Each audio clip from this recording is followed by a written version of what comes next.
Hello friends, आज हम करेंगे use of has to, have to and had to.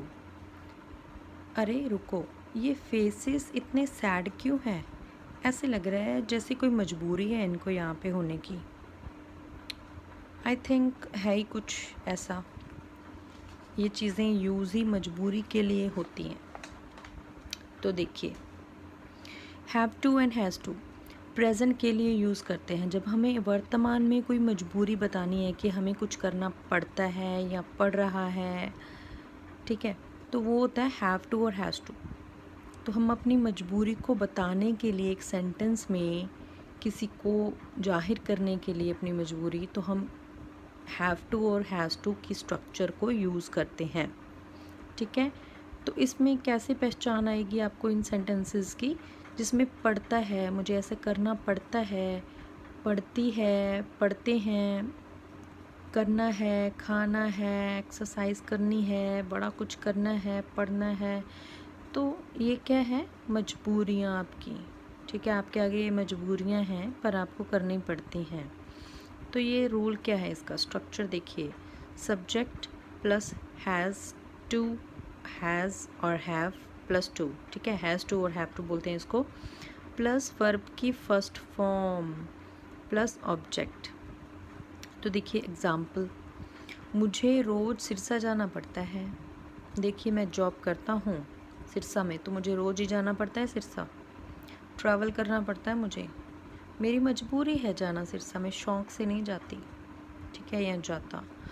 तो कैसे बोलोगे इसको? आई हैव टू। हैव क्यों है? क्योंकि प्लूरल है, आई के साथ तो हैव लगता है, यू के साथ भी, वी के साथ भी, दे के साथ भी। So I have to go to Sirsa daily. Ram को डॉक्टर के पास जाना है। क्यों जाना है? उसके दांत में दर्द है भाई, तो जाना ही पड़ेगा ना। Ram has to. हैज़ क्यों? ये सिंगुलर नाउन होता है, उसके साथ हैज़ लगता है। ही, शी, इट के साथ भी हैज़ लगता है। Ram has to visit the doctor. Visit क्यों? फर्स्ट फॉर्म लगती है, इसीलिए विजिट। ओके, माता को खाना बनाना पड़ता है। मम्मी है तो मम्मियाँ तो बेचारी किचन में ही रहती हैं, तो मम्मियों को तो खाना बनाना ही पड़ता है। Mother has to cook food. मुझे आज पीसीएस का एग्ज़ाम देना है। I have to appear in PCS exam today. उसे रोज़ कसरत करनी पड़ती है। उसको डॉक्टर ने बोला है उसका वेट बढ़ गया है, इसीलिए उसको कसरत करनी पड़ती है। शौक़ से तो वो कुछ नहीं करने वाला था। ठीक है, तो उसको करना पड़ रहा है ना, उसको ही मजबूरी है। तो she has to do exercise daily. तो ये है, अपनी मजबूरियों को जाहिर करने के लिए हम यूज़ करते हैं हैव टू और हैज़ टू। तो प्रेजेंट के लिए यूज़ होता है हैव टू और हैज़ टू। और अगर पास्ट में हमें कुछ बताना है, पास्ट में अपनी मजबूरी को बताना है, तो हैड टू की सहायता लेंगे हम। तो हैड टू में इसकी पहचान कैसे है? उन सेंटेंसेस की जिसके पीछे करना पड़ता था, ना पड़ता था, ने पढ़ते थे, नी पढ़ती थी, या करना पड़ा, करनी पड़ी, ने पड़े, करने पड़े। कुछ काम ऐसे थे जो हमें करने पड़े पास्ट में, ये हैड टू की हेल्प से हम यूज़ करेंगे। तो रूल क्या है? Subject plus had two plus verb की फर्स्ट फॉर्म प्लस ऑब्जेक्ट। और एग्जाम्पल देखिए, राम को दिल्ली जाना पड़ा। तो राम को दिल्ली जाना पड़ा, कोई काम था या कुछ अपनी दुकान के लिए कुछ उन्होंने सामान लेके आना था वहाँ से, तो राम को दिल्ली जाना पड़ा।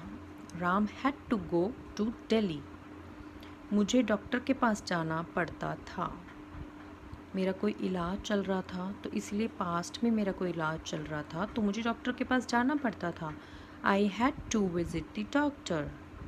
मीरा को खाना बनाना पड़ा। बना चुकी है, वो जो मजबूरी थी कर चुकी है पूरी, तो वो पास्ट में है, इसीलिए had to. Meera had to cook food. उसे मुंबई जाना था। उसको कोई काम था, तो जिसके कारण उसे मुंबई जाना था। He had to go to Mumbai. तो देखिए फ्रेंड्स, हैव टू,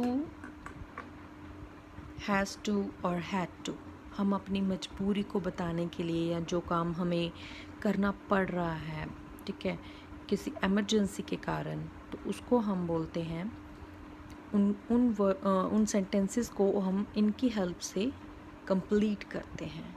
तो I hope you like the video, ये आपको काम आएगी। Thank you.